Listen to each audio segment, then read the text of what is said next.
sikia nikueleze habari za bustanini Edeni. Miaka 6,000 iliyopita Edeni palipendeza. Kwa ukarimu wa Mungu alimuweka mwanadamu bustanini. Siku moja Eva alitoka kutembea akiwa peke yake. Hebu sikia nikueleze habari za bustanini Edeni.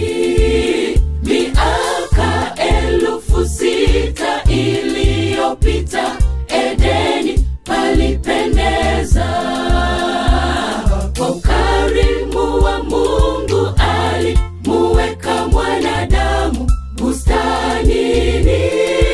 Siku moja Eva alitoka kutembea akiwa peke yake.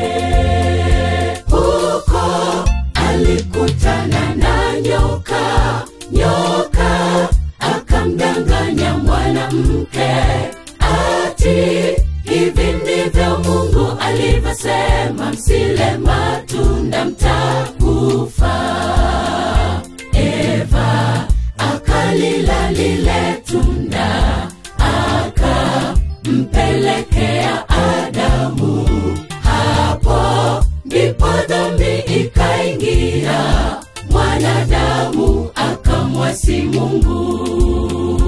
Huko alikutana na nyoka akamdanganya mwanamke ati hivi ndivyo Mungu alivyosema, msile matunda mtakufa.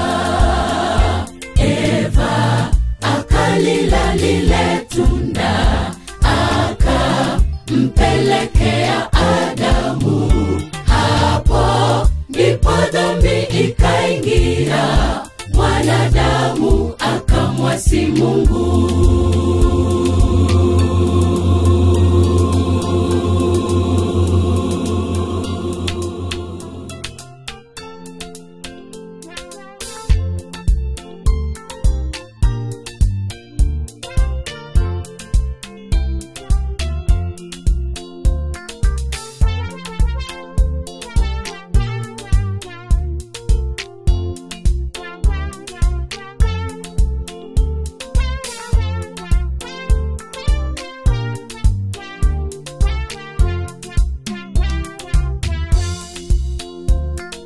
Dhambi ilitufanya watumwa, ikatutenga na Mungu. Lakini Yesu kwa upendo alitufia mtini tuokoke. Kwa upendo wa Mungu alimwaga damu yake Golgotha.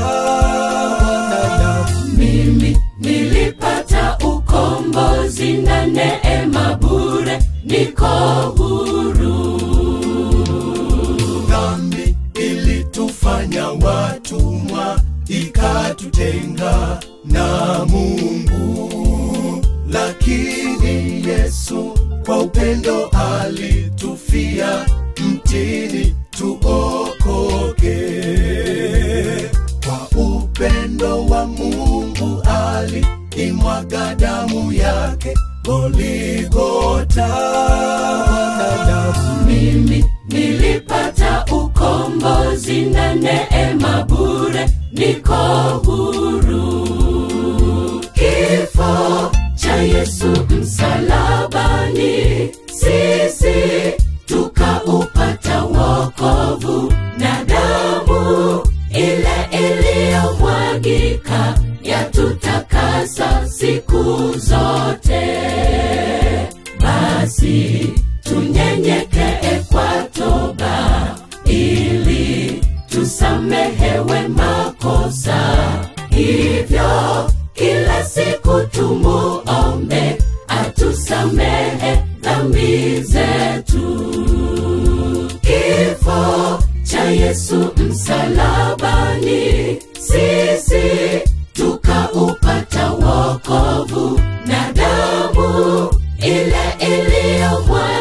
yaliyomwagika yatutakasa siku zote. Basi tunyenyekee kwa toba ili tusamehewe makosa. Hivyo kila siku tumuombe atusamehe dhambi zetu.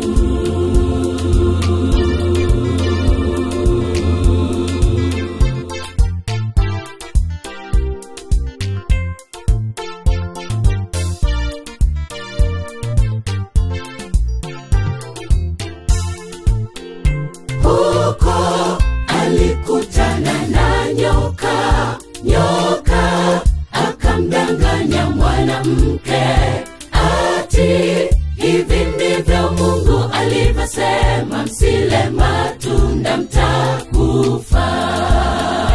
Eva akalila lile tunda, akampelekea Adamu. Hapo ndipo dhambi ikaingia, mwanadamu akamwasi Mungu. Kifo cha Yesu msalabani, sisi tukaupata wokovu, na damu ile iliyomwagika yatutakasa siku zote.